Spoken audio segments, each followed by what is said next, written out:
And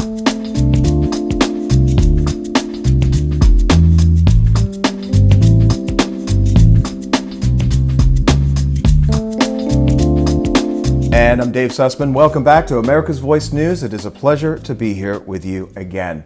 I'm delighted to be with Victor Davis Hanson at his home. Thank you, sir. Greatly appreciate you having us. Last time we just talked about this briefly. Last time we had you on, we were sitting at Malibu, California, and it is a delight to see you here in the true red state of California. Yeah, it is. It's in the interior. We're in the exact geographical center of the state. So last time we met, it was in the Tony Hills of Malibu, and we were overlooking the Pacific Ocean. It was a fantastic interview. And here we are at your farm near Fresno, obviously red state California. This is a huge dichotomy between what most people think of as California and where you live. Well, this house was built in 1871 by my great-great-grandmother. And I'm the fifth generation to live in it. These were almonds that my family's had since, the land is, we've had it since the same time, but everything has changed. This is now part of a corporate latifundia paradigm because of globalization. The person is a wonderful person that rents this, has 10,000 acres of almonds. He rents it from me, whereas before there were about 40 families, farm families. They're all gone. They moved away. Prices were low. We're at ground zero of illegal immigration. So there's just so many sweeping changes. Manufacturing dried up. There's a renaissance now with Trump administration, with jobs and manufacturing returning, but this is not the California when I grew up with. There was two Armenian families, Mexican American family, Punjabi family, Dutch family, two more Armenian families, and they all had 40 to 80 acres. Yeah. And their kids, we all played together, we went to schools, and now nobody lives here. It's just wide open farmland, very, very effectively and efficiently farmed, but it's not agrarian, it's just agribusiness, so it's different. And I'm about the last person that still lives on the farm they own here.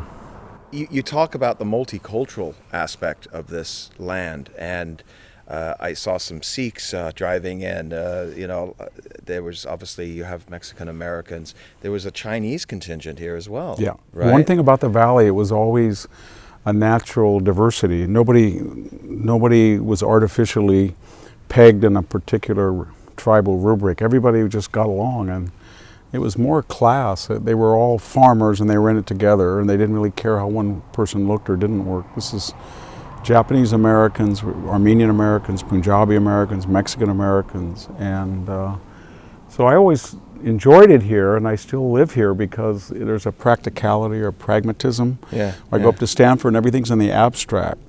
But when you get out here, whatever you think about illegal immigration or farming or diversity, you see it in the raw. And it kind of grounds any theories you have as to their viability. The difference is that the power here in the state of California comes mostly from the coast, Silicon Yes. Valley, where you work, Yes. Los Angeles, Hollywood, and this is where people they get dirt under their nails. This is where people actually do things. Yeah, so if we look over there, we can't see, but over 30 miles there's Sierra. And that's where our timber, to the extent that it's still functioning, California. The wood we see on framed houses in the coast, the watershed from the Sierra Nevada, the water that goes to the coast, both through Hetch Hetchy, the California Water Project, the food around here, almonds that you see in Whole Foods, grapes, tomatoes. There's a lot of mining here. All of that is taken into the coast, and and as well as the oil. Right down here in Bakersfield, there's a huge oil field. Okay. Fracking. So from La Jolla to Berkeley, whether people get up in the morning and they need gas, they need food, they need energy, they need their wood deck, their wood floor, their granite counter, it all comes from somewhere else, and a lot of it comes from the interior of California, and they don't quite understand that. You can't live, in other words, with an app, or you can't drive a social media page, or your iPhone won't really feed you. So I think we forget that muscular labor and hard physical work is not passe. Without it, these people wouldn't live on the coast one day. You're a senior fellow at the Hoover Institute at Stanford University. You're a professor at Cal State University, Fresno, an author of many a book, and a guest back on our show. Thank you for joining us. Thank you for having me. Greatly appreciate it. So first of all, your latest book, The Case for Trump. Amazing book. I know you've been taking a lot of incoming from this book. Yes. They're in fact not just from the left, but many of the folks that have been focusing their ire to you are actually on the right. They are. There's a new group out there, a new publication from the remnants of the Weekly Standard called The Bulwark, and you've been kind of going back and forth. It's been interesting to see from a transparent standpoint the words that have been going back and forth here. You know, when we talk about the intellectual quote-unquote right, okay, the way that you see it, what was their biggest problem with converting to a President Trump who was actually doing conservative things they didn't think he was doing? I think part of it was they were invested in the narrative that a person of that background, with first serious candidate without political or military experience, would not get the nomination. And if they just pressed a little bit more, they could ensure that. He got the nomination. And that sent them into a conundrum. And then they wanted alternative candidates, and they couldn't find any. Then they said, well, we're either not going to vote for him or we're going to vote for Hillary Clinton, and therefore we'll destroy the Trump movement. The Republican Party will be blown up, and like a phoenix rising from the ashes, sober and judicious people like the Bulwark people and others will come in and rebuild the party. But that didn't happen. So then they thought, as a third fallback position, he'll either be a liberal or he'll fail. That didn't happen. So it was like an egg, to take the metaphor of an egg, and they were tapping on this thin shell and they were not seeing any real fissures. But they thought, I must be doing something, and at some magical moment, the whole thing's going to implode. Trump is going to fail or be indicted, the Mueller investigation, the 25th Amendment, the Emoluments Clause, sue for the voting machines, the electors won't follow their constitutional duties and won't vote him in, et cetera, et cetera. And it didn't happen. And rather than stop and look at things empirical and say, wow, I was always for getting out of the Iran deal. I didn't trust the Paris Climate Accord, or I'm for deregulation, or I like a lot of energy production, or it's a scandal what's going on in campus, and he's doing a lot of good things. And instead they almost said, I renounce my previous positions because his fingerprints are on them. And so now they're in a quandary because they have a sneaking suspicion that when this is all over, whether it's in 2020 or more likely in 2024, they're going to be orphaned, because I don't think they're going to waltz right back into a Republican Party and say, we have the magical formula to win those swing states in the Midwest and to appeal to working class Americans. And I think they also understand the left is pretty ruthless. And once they're no longer useful, they're going to cut off the multi-million-dollar funding for all of these anti-Trump websites, or they'll stop inviting them on progressive television, because they perform a function for the left, and they think they're manipulating the left thinks they're manipulating them. And I think the left's more likely has greater resources and correct. I think the term useful idiots came up in this interchange. And Roger Kimball, a friend of yours and ours, he's been on our show a couple of times, very smart man. He refers to, the Charlie Sykes and the Bill Kristols as bitter souls who are embarrassing themselves now. Have we gotten to that point where these former icons of the conservative movement are there? We'll put it this way. I spent a lot of time during the Bush administration furious that to support the Iraq War, which was voted on by both houses of Congress, made one a Nazi. And although I wasn't a member of the project of New American Century that Bill Kristol was, and I didn't talk about American greatness as he did, national greatness, excuse me, I was furious when they called Kristol and Michael Hayden Nazis, and they were using Gestapo-like tactics in Guantanamo, and et cetera, et cetera. Now it's very ironic that these people that you once defended are calling you Nazis. I don't mind if they disagree with the book or something, but for Gabriel Schoenfeld to say that I play the role of Martin Heidegger, the Nazi apologist, to Trump-Hitler, and then to say, of course, I'm not raising the Hitler metaphor. No, or Stalin, yes, or Mao. Stalin, yeah. And that was a very common rhetorical trick in classical oratory where you would say, I won't mention about my opponent's mother as a prostitute, or as for the fact that, I would never bring that comparison. Then you do it, and that's what they do.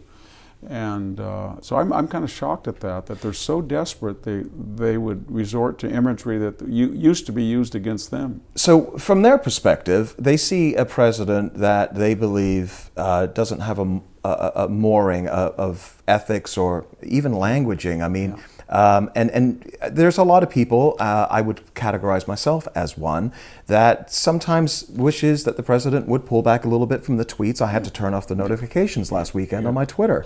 But you compare the use of Donald Trump's words, President Trump's words, in your book, The Case for Trump, to some iconic 50s movies. You talked about High Noon, Shane, Magnificent Seven, and talk about that, because I think that was a really great analogy or metaphor. Well, I start with Sophocles' Ajax, and he's a Trojan hero, at least in Sophocles' later treatment of him, who didn't get what he deserved. He should have got the reward of Achilles' armor after Achilles died, but he was outsmarted by the deep state. So he had this long play where he says, Menelaus was unfair to me. Agamemnon, I was the greatest warrior, and he pouts, he's angry, and he doesn't quite get it, that he's uncouth, he's big, he's clumsy, he's compared to an ox by Homer. And then in Sophocles' version, you're never going to get it. And it's sort of like when Shane comes in and he tries to go straight, he tries to play by the rules in the great Western of George Stevens. And the sodbusters have no ability to solve their problems with these cattle barons. And all of a sudden, he understands that somebody's got to kill Jack Palance. And it's going to be him, but if he does it, he's going to exhibit a skill set that offends people. So when they start talking about Jack Palance, Jack Wilson in the movie, one of the sodbusters who's going to be a direct beneficiary says, how do you know about all these gunslingers? I have no truck with gunslinging. And that's sort of what Trump is, that once he gets successful, and he's becoming very successful, people are starting to say, well, the economy's good, things are getting better overseas, gas is pretty moderate priced. I just can't, he doesn't tweet for me. And of course we would like him not to tweet, but that's like asking Shane to, use a bow and arrow rather than a gun. He is what he is. He's a Curtis LeMay, he's a George Patton.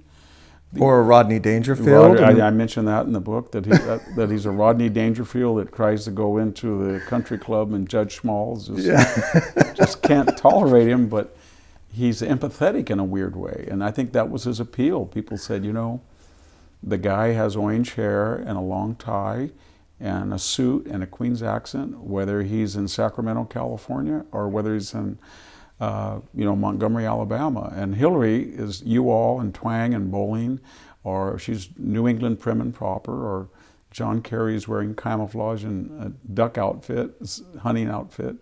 But people said, the guy is authentic. He doesn't change just because of his audience. Says anything, anywhere, anytime to anybody.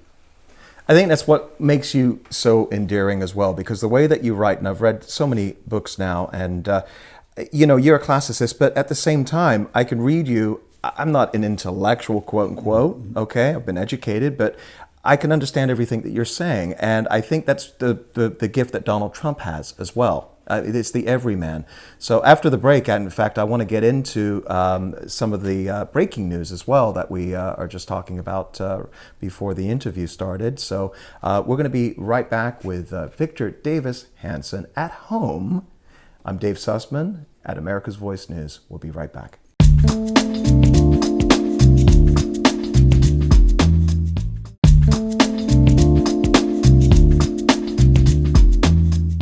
And welcome back.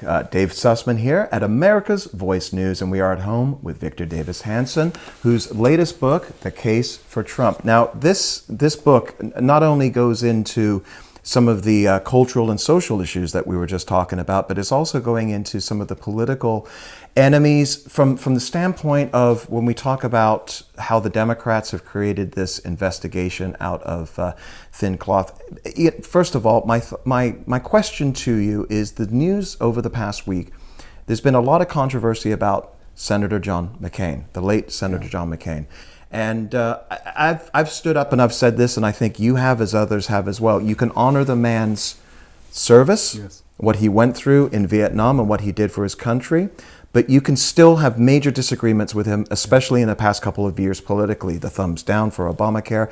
But what happened here with the dossier, the Steele dossier, and him taking it and shopping it to the FBI? I was really disappointed because I had criticized Trump when he disparaged his captivity, but that was an old feud, and Trump is politically unwise to continue that tweeting war against somebody who's deceased. You know, in Latin there's a great phrase, nihil dicere nisi bonum de mortuis, don't say anything bad about the dead. We're all going to be there, that's the implication. But that doesn't obscure the fact that John McCain had called Trump, preempted that whole fight by calling his supporters crazies.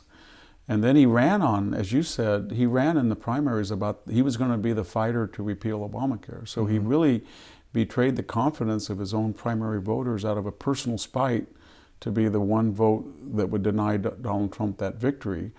But it wasn't about Donald Trump, it was about us that have to suffer under Obamacare. And then we found that he, at a time after the election, before the president had even got a chance to show what he could do or could not do, here you have a senator with an unverified dossier using his contacts in the State Department to seed it along with the left and get it out and to destroy him personally with unverified innuendo. And so I looked at the Paul Wellstone funeral that was so controversial, and I looked at the McCain funeral. They weren't that different. That very solemn occasion was used by members of the McCain family and by Barack Obama and even George W. Bush to a degree to contrast a noble McCain with and use it for political purposes to attack a sitting president. So I can see why there was that feud, and what he did was seeding the dossier was part of a long it was a long odyssey that dossier had, and there was a lot of illegality and unethical behavior that got us to the point where the Mueller investigation started up. Remember two things about it. Take away the dossier, which is unverified and fraudulent. There is no evidence whatsoever. And today's the day where the Mueller investigation will announce its findings, and I can guarantee you there's not going to be collusion in there. And then the other thing is, remember, had Hillary won, we wouldn't know anything about collusion. Donald Trump would have gone off in the sunset. They would have rumored that he colluded, but nobody would have taken the time. They wouldn't have cared to go find out if he committed a criminal act or not. Why the Mueller investigation arose was furor over Hillary Clinton losing, Donald Trump winning, and having this smear document seeded by people like John Brennan, John McCain, Bruce Orr, Andrew McCabe, people in the DOJ, and then leaked before the election to David Corn at Mother Jones and Michael Iskoff at Yahoo. So I remember reading in the fall, I think it was in September, all of these crazy stories that somebody named Carter Page and was going over to Moscow and telling the Russians, hey, thank you for hacking and helping Trump, and we're going to drop sanctions. And then all of a sudden we hear that Michael Iskoff says later on, I don't believe it. Yeah. Well, thanks. That's 2 years too late for the damage you did. Everybody knew that it was, I mean, Van Jones 2 years ago, it's a nothing burger. Yeah, he did. So he said that. Peter Strzok said that. There's no there there. There's no there there. So my question comes back to somebody like a McCain, or you mentioned George W. Bush. Go back to 2008, or, you know, the lead up to the campaign. They called McCain a racist. George W. Bush. So they took the incoming and much worse Nazi and the same epithets. They implied they ran commercials where he looked befuddled and had Alzheimer's. Couldn't remember how many houses he had supposedly. They took did the same thing to Mitt Romney. So I got really upset about that because in 2006 to 8, they said that George Bush was a Nazi, a brown shirt. They made a movie, The Death of a President, about imagining his assassination. Alfred Knopf published a novel about killing Bush. So this idea that Trump caused all this venom is ridiculous. And for George Bush and the Bushites to say, wow, Trump kind of deserves what he gets, and you're thinking, wow, we were out on a limb trying to defend you from the same type of leftist vituperation, and you turn around, in the case of Michael Hayden, who photoshops a picture of Auschwitz to suggest that Trump is, I guess, a genocidal monster in his policies at the border. And I thought, didn't we write articles, we in the conservative movement, saying that you were not a Gestapo-like inquisitor at Guantanamo? But that's one of the most disappointing things that I write about in the book. Right. The Never Trump movement, we don't know whether they were always progressive or they were in it for the career, but there's no consistency, there's no empiricism, there's no self-awareness or modesty about what they're doing, because they're using the same tactics against Trump that was used by the left against them. And that's shameful. I think one of the biggest frustrations for many conservatives who grew up, like myself, watching Bill Kristol, and I met with Bill Kristol right after the election. We were on the weekly Standard Cruise, and I asked him point blank, I said, okay, now President-elect Trump at the time has won. Will you support him? Obviously, he was pushing McMullen, right, out of Utah. Yes. Okay, as a third party. Evan McMullen. Yeah. Evan McMullen. So he says, well, if he wants to push forward conservative judges and he wants to repeal some of these regulations and he wants to take a look at tax reform, I will support him.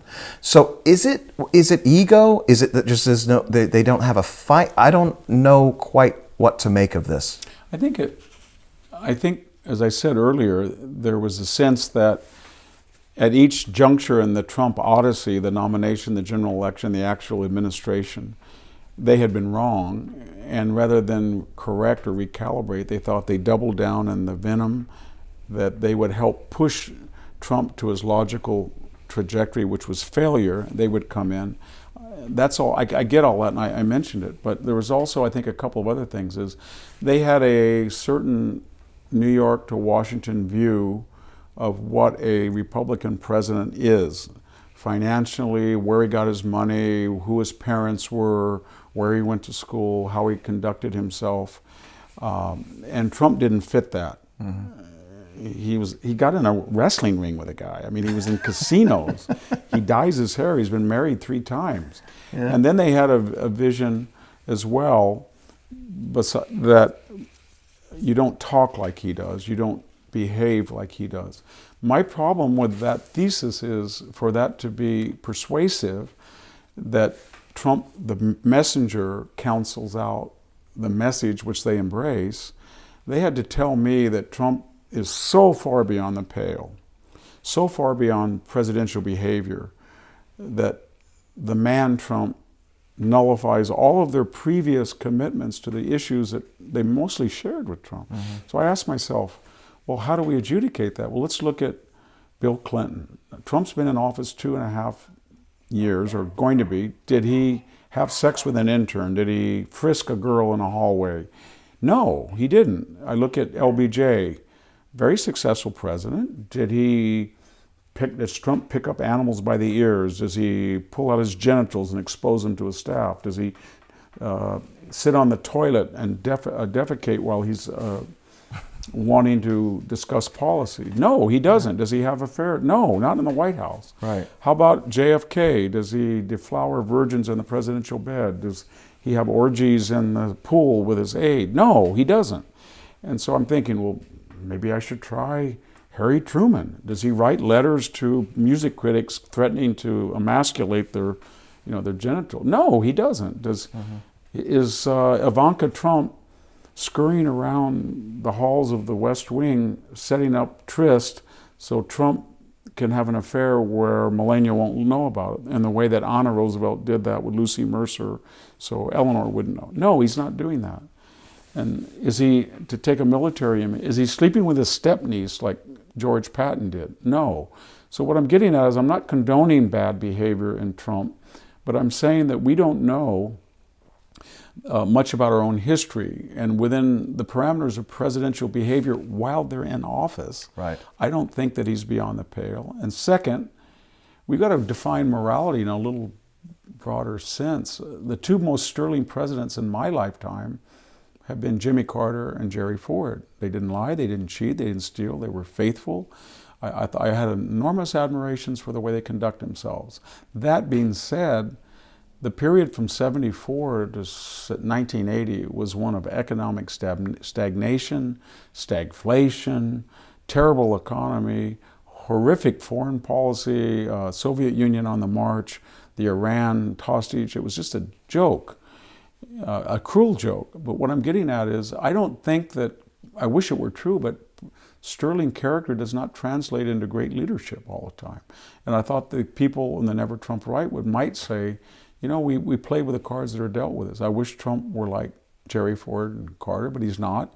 Mm-hmm. But his plan and his leadership and his accomplishments are much superior. But they couldn't make that adjustment. I want to get more into the economy with you after this next break. Thank you. We're at home with Victor Davis Hanson. Dave Sussman here at America's Voice News. We'll be right back.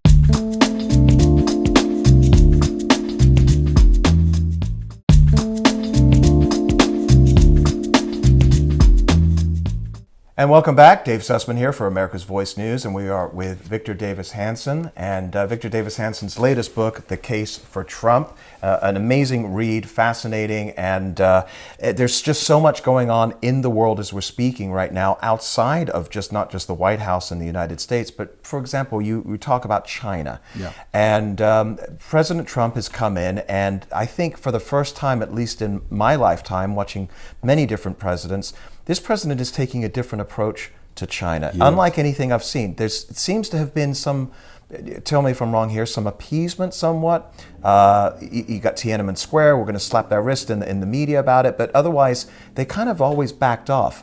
What is this president doing differently than previous Republican presidents have done? He's doing what he campaigned on.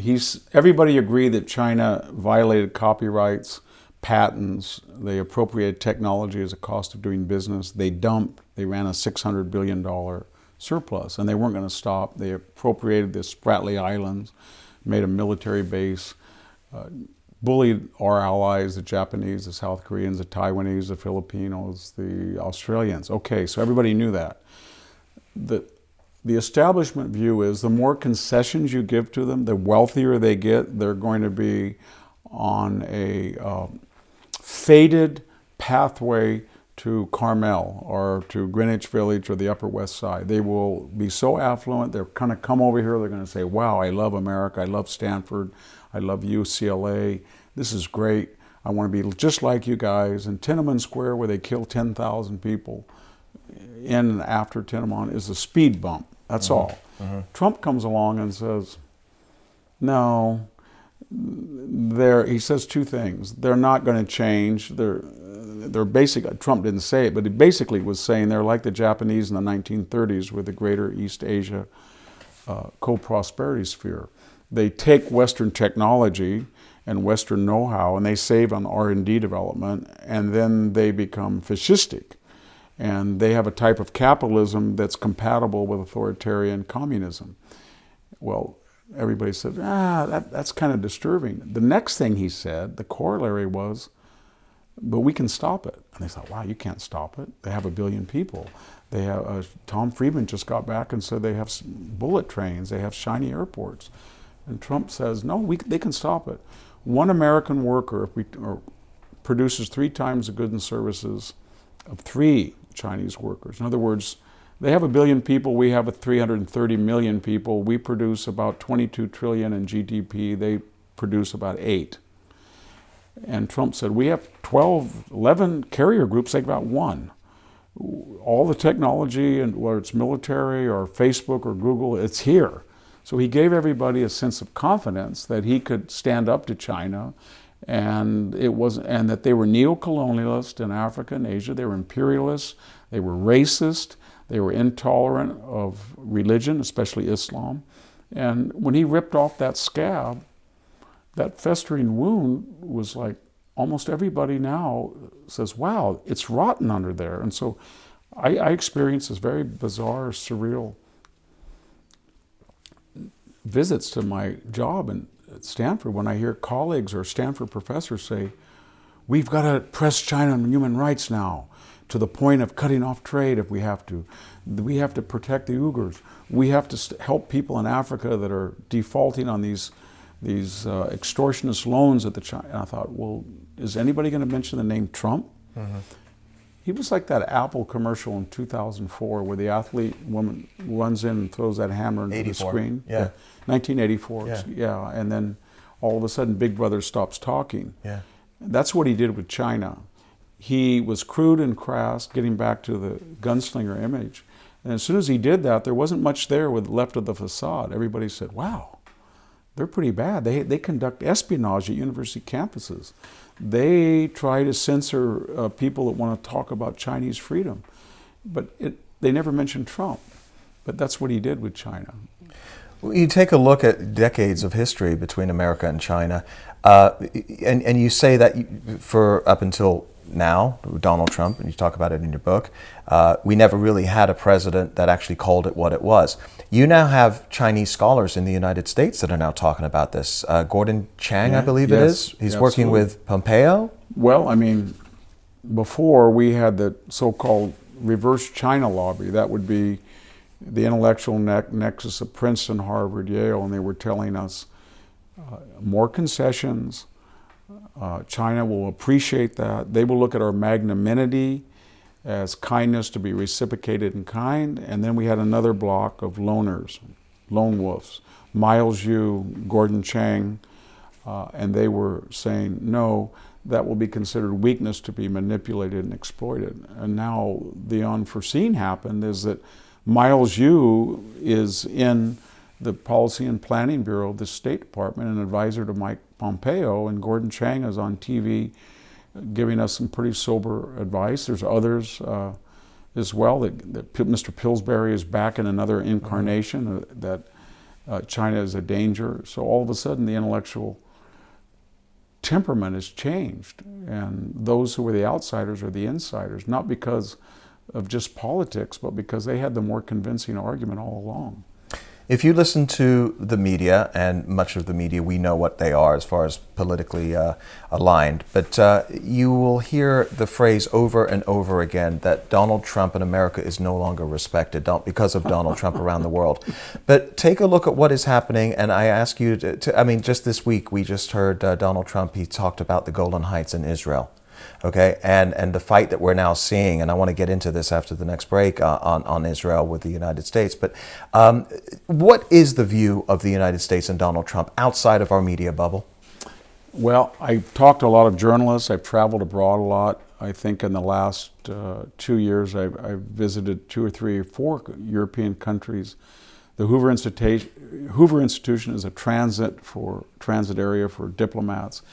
And there's 2 reactions to Trump. There's a superficial veneer, and it's sort of a furrowed brow and sober and judicious, and we're kind of worried about transatlantic relationships. And then you talk off the record, and a European will tell you, we were never going to pay 2% all of NATO. It just wasn't going to happen. Why should we?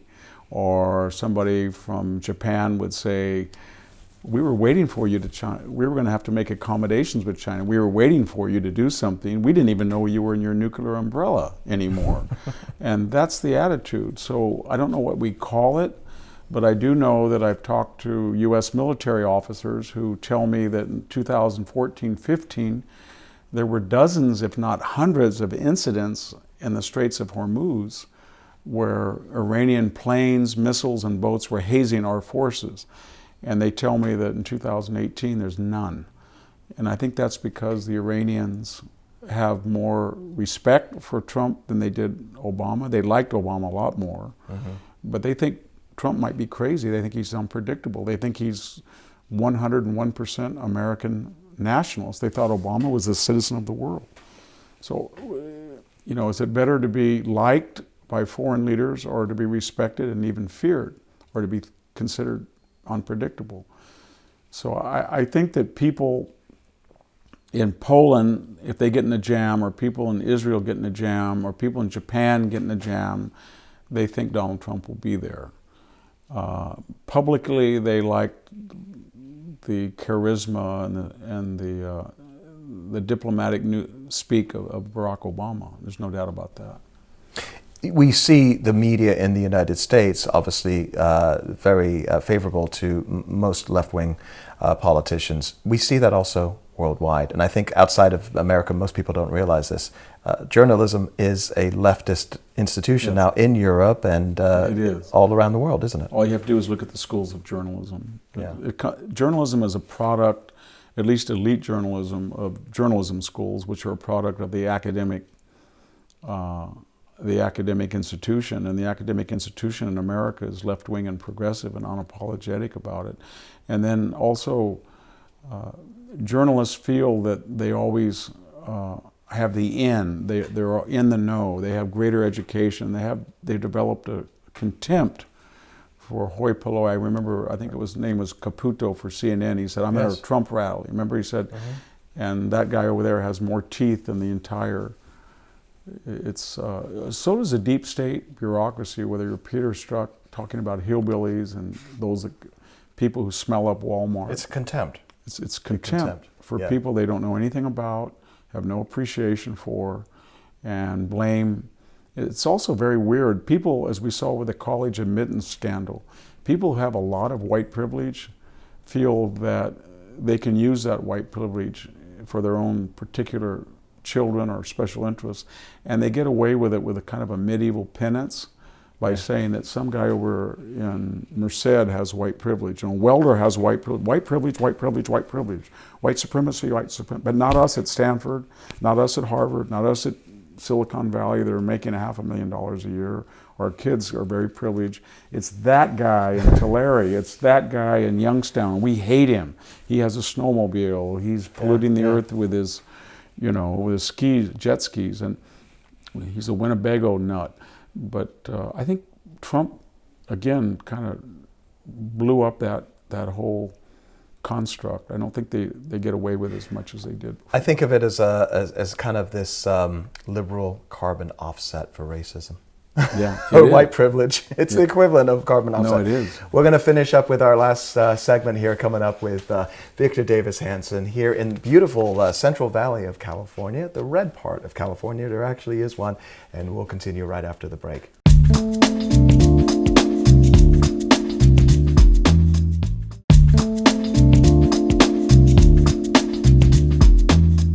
Well, I think if you live out here and you work out here, and it's not just a boutique activity, but you actually have to make a living, I can tell you, you get a lot of empathy for people who use physical labor. I know when I farmed here, it was almost every single day you had to pay insurance, you had to pay for sulfur, pesticides, water, labor, and there was very little coming in. One day the broker would call you and say, plums are, don't worry, they're $12. Oh, by the way, we're only going to pay you $2.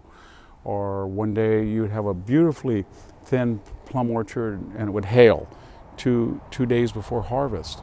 And then you can't say, appeal to a dean and say this isn't fair, or go to a local appeals board at a city, a city job and say this isn't fair, I want better compensation. So it creates with truck drivers, farmers, loggers, it creates an independence and autonomy, self-reliance. And we need a lot of those people still to advise us. And that was sort of the subtext of the Trump victory, that we're still people, especially in the Midwest, but in the interior of the entire country, that just hadn't bought on to the Obama-Clinton project. They just didn't think that the future was going to be all of us living on these coastal corridors, hipsters, getting married at 40, maybe one kid, no kids, living in apartments, coding. They didn't want to do that. They didn't think that was going to get us by, and they were right. What's making the United States work right now is cheap energy from frackers, exports of natural gas and oil, construction, manufacturing's back, And it's not just high tech and finance. That's an integral part of it, but not all. And now you got Elizabeth Warren and her minions that want to take away that vote from these people. They want to repeal the Electoral College. Yeah, I think they have an agenda. They meaning the progressives that are running in 2020, and it's whether it's reparations or whether it's almost legal infanticide or the wealth tax or the 90% tax on high incomes, the open border, the new Green Deal. Yeah.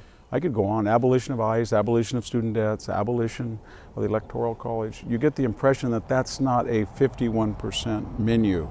And so they don't think anymore that they can win with the existing way people vote and with the existing voters. And they can either win two ways. They feel we either have to destroy the opposition, so in a scandal, like take Trump out, where there's no alternative, or we've got to change how we vote, get rid of the Electoral College, so we just have popular plebiscites in the big cities, or we have to change the voters. We can do that by bringing 16-year-olds in, as discussed in California. Let felons in Florida vote.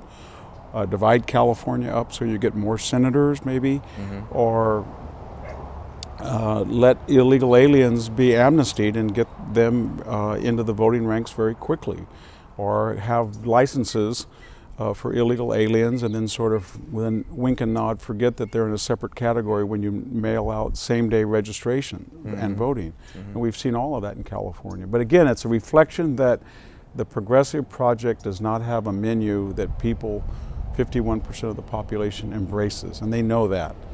So they want to change the system. And it ranges from getting rid of the Electoral College to packing the Supreme Court. And extending or reducing the term limit, I should say, of the Supreme Court. Going back to the case for Trump, and we are, and I've been saying this for the last couple of weeks on the show, I believe we're at the valley right now of the election cycle, beginning or spring of 2019. It really doesn't get going for most people outside of our sort of an echo chamber, I guess, regarding the election. We have a Democratic Party now in this country that is pushing so far extreme to the left that you have people like Biden who are now considered moderate. Okay, so and I said this last week and I predicted it. I just want to pat myself on the back. I said that he's probably going to pick Stacey Abrams, or Beto's going to pick Stacey Abrams, or or Bernie, because they need that. They need the color. They need the gender, because this is where they think first. Just a lay of the land right now. What is going on? Ilhan Omar, AOC. What is becoming of the left in the United States? Well, I think they decided under the Obama administration that they had a new demography, that the white majority was played out or should be played out. They forgot that it was still 70%. So they really pushed this identity politics, number one. And then they felt that the Life of Julia Pajama Boy was the new hipster profile. They were the young guys that were running the campaigns. They were guys on the talking heads. These were the guys that were the future of the country. They get married at 40 if they do. They have 1 or 2 kids at the most, or none. They live in apartments in cities. That was what everybody thought was our profile. And so they went with it. And now all of these issues we talked about earlier that don't poll 51%. So they had a lot of issues and they had a lot of ideas and abstractions that they were talking to an echo chamber. And so you could say we don't want a white guy as president. You could say even a white woman we're kind of conflicted about. And we need reparations. And then it's like the French Revolution, the cycle from the monarchist to the republicanism to the Girondist and to the Jacobins and then to the guillotine and Napoleon. Each position is considered passé the next day. And they're on the race to this hard left. Not only are the issues hard left, but we're kind of bringing in people that think they're emboldened. So we have Mr. Hickelpooker or whatever, Hickelooper today saying, tell us all of his previous sexual partners. Or we've got Beto saying that he ate dirt. Or we've got Ocasio-Cortez taking selfies as she walks. Or we have to look at the dental flossing or the dental hygiene of Beto. Yep. And we got Joe Biden kind of in a re-education camp saying, I'm really progressive. I didn't mean all that. Yeah. And Kamala Harris attacking the Knights of Columbus, and it's as if, I don't know how we would phrase it, but it's if it's a revolutionary cycle, and they want to disown any trace of politically incorrect conservatism. It reminds me of Maoism a lot. It really does. It's almost as if they're apologetic for American exceptionalism. And we see this, you refer to Marcus of Queensberry, right? It's this whole idea of just continually bowing down to, I don't know if it's political correctness or just feeling that we can't at all be exceptional. We have to be even across the plane.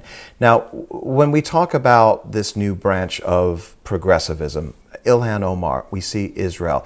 The Democrats have just pulled out of AIPAC. Mm-hmm. And I mean, there has to be a certain place in American politics where people can stand up and say, we do not accept anti-Semitism. Even Nancy Pelosi wouldn't allow that to happen in the House last week. Well, again, this election is like flipping over a rock, and what's underneath is pretty ugly, but it was always there, but the rock was on top of it. So Nancy Pelosi and Schumer were kind of the rock. Yeah. But if you want to talk about anti-Semitism in the Democratic Progressive Movement, I mean, Barack Obama had a picture with Louis Farrakhan in 2005 that was suppressed. Yeah. Reverend Wright said, this is his personal pastor and advisor, said, I can't talk to Obama anymore. Dim Jews don't let me talk to him. Mm-hmm. So anti-Semitism, we could go all day with the quotes of Democratic and progressive people, but the difference was there was always a Bill Clinton, a Hillary Clinton, a Dianne Feinstein, a Schumer, a Steny Hoyer, who said, just keep it down. Not now. Yeah. They're saying, you know what? I accuse you guys of being counter-revolutionaries, and we're going to go the full revolutionary self. We're going to reveal it. And what you reveal is that anti-Semitism worldwide and in the United States is primarily no longer a right-wing militia-type idea, but it's a left-wing progressive doctrine that says the state of Israel is racist, people who support it are racist, Jews are wealthy white people that oppress people, and we're not going to back down. And Omar didn't back down. When Ocasio-Cortez was revealed as knowing nothing about the Middle East, even though she was editorializing on it, she didn't back down. Tlaib won't back down. And the Black Caucus, I think it was Representative Hank Johnson, he said that people on the West Bank were like termites. That was a Hitlerian phrase, almost. Oh, excuse me. Farrakhan said that. Yeah.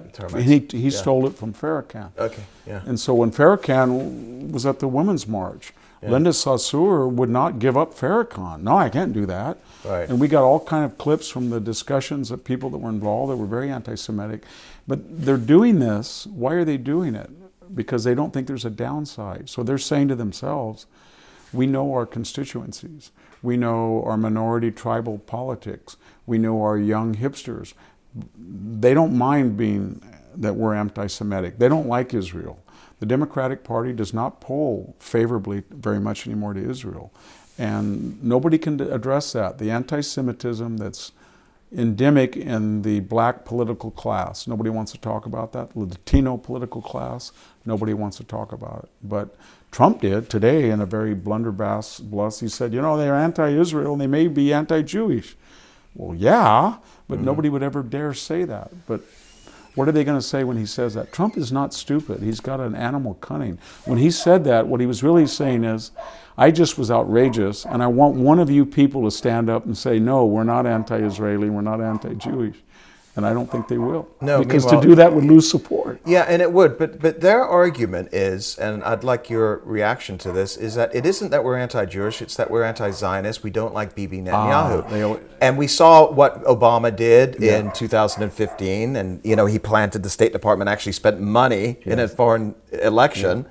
So it's conservative Israelis they don't like. Is that what it is? No, because look, there's 190 countries, 193 in the world. Yeah. I think there's 35 in the Middle East.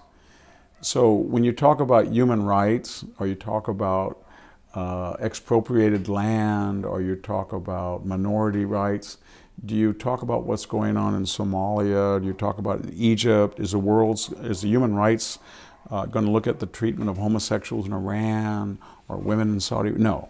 They always go to this one little country. And so half of all the human rights resolution in the UN, this country. All these reports from think tanks, left-wing think tanks about the Middle East, human rights for this place. Always Netanyahu, Bibi Netanyahu. They don't talk about Hamas or Hezbollah. No, Hamas, Hezbollah, the theocracy in Iran, what they say. And so the question is, well, if they're not anti-Jewish, why do they focus on one particular state that is a free market, democratic Bill of Rights? Oh, is it because they're Jewish? And that's where that fallacy is exposed, that you can be anti-Israeli, but you're not anti-Jewish, because if you're anti-Israeli, then commiserately you have to be anti-Jordanian and anti-Saudi and anti-Kuwaiti and because their human rights violations are so much more severe to the extent that Israel even has any, and yet they don't. And yet we're supposed to sit here like stupid idiots and say, yes, you're just anti-Israeli, but it has nothing to do with the fact that it's a Jewish state, and nobody buys it.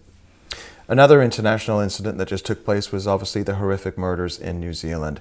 How did it, within literally minutes, fall on the feet of Donald Trump, as far as the blame goes from the international media? Well, everything is Donald Trump's fault, from tornadoes and global warming to a racial incident. But remember what we do.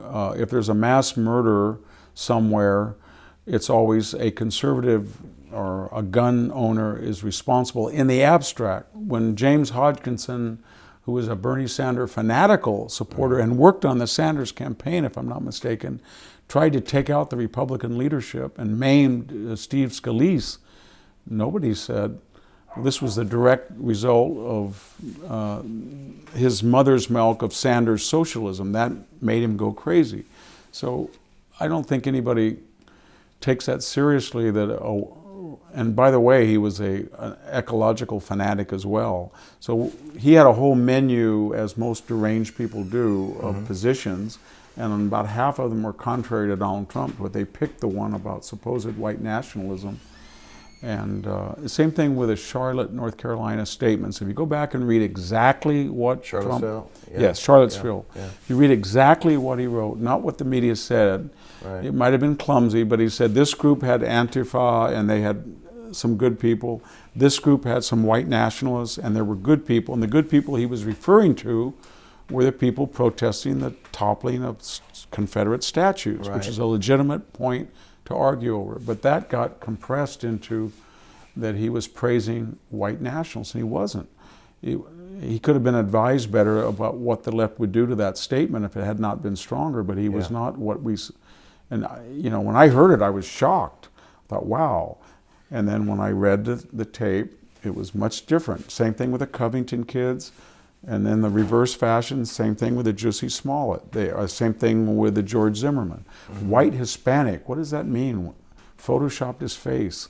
So we have an electronic lynch mob now that operates. The difference is out west you always had a sheriff with a double barrel that would stop them from storming the jail. Today nobody does. They just go off. Last question for you, and I greatly appreciate you having us. Thank you so much. Going back to the politics of the day, you see somebody like Elizabeth Warren and who's it, Julian Castro? They're talking about reparations now. Obviously, they're going after a power block of voters. They're trying to get back the Obama voters. But is that something that's more deeply concerning to you when we start talking about paying off subsects of people for their votes? Yeah, it is, and it won't work. And I think the black vote polls that we have of black voters, or just black people in general, it only barely has majority support. There are more white liberals that are for it than there are blacks in total. And I think everybody understands it's unworkable. I mean, you give Barack Obama reparations, who has no history in his family of any American experience. You give Kamala Harris, her father said that they owned slaves, her family had owned slaves, her ancestors. Do we have DNA badges, like, do we have to take tests like Elizabeth Warren? 1/4, do we go back to the old Confederacy, 1/16? who is African American? 1/4, 1/8, 1/16. 10/24. And then all of a sudden we say, well, Asians were blown up in the railroads as they worked, and Hispanics say, well, we were turned away in the border in 1920, and Armenians say, in my hometown, I couldn't buy a house in a neighborhood until 1945. And Jews say, well, we were kept out of the Ivy League. And how do we adjudicate all of that? And the answer is... And Judge Snell's Country Club, by the way. Yes. In Caddyshack. Absolutely. And the answer is the Austria-Hungary Empire, the Balkans, Rwanda, Iraq, tells you don't adjudicate it, you end up fighting and killing each other. We were the only multiracial society since Rome that's worked. And why in our 3rd century with this sterling record of assimilation, intermarriage, integration, we'd all of a sudden want to go tribal again. It's a slippery slope, isn't it? It is. Once you start it, and once you start saying, I identify by my superficial appearance and race is essential, not incidental to my persona, then everybody else is going to do it. And you know what's going to happen if... One last thing, Obama was brilliant in one fashion. We had affirmative action for 12% of the population because of slavery and Jim Crow. He basically acculturated us to the idea of people of color, diversity. In other words, you could be a multimillionaire from India that immigrated. Right. You could be an Argentine son of a magnate. You could be 1/4 Egyptian. It didn't matter. All you had to say was you were not white, and you became people of color, and that was 30% of the population. So it went from 30 million people to 200. When you add women in, it was the majority. Right. And that was really a brilliant way of running on tribal identity politics, where in the past we said money counts, class counts, not race. Obama said, no, it's people of color. Doesn't matter what your income is, doesn't matter whether your ancestors were exploited. If you're not white, then you're a marginalized people. So you have very lily white Linda Saussure from a middle-class family talking about people of color. She has no color. Elizabeth Warren has no color. Ward Churchill has no color. And most Hispanics that I know are no lighter or darker than Italian Americans. But we're really hung up on this. And I have to let you go. Yep. We don't want to keep Mark Levin waiting for you. Thank you. So the case for Trump, Victor Davis Hanson, thank you so much for having us over, and we greatly appreciate your time. Thank you. Thank you so much, and we'll be back again very soon at America's Voice News. I'm Dave Sussman. We'll see you soon.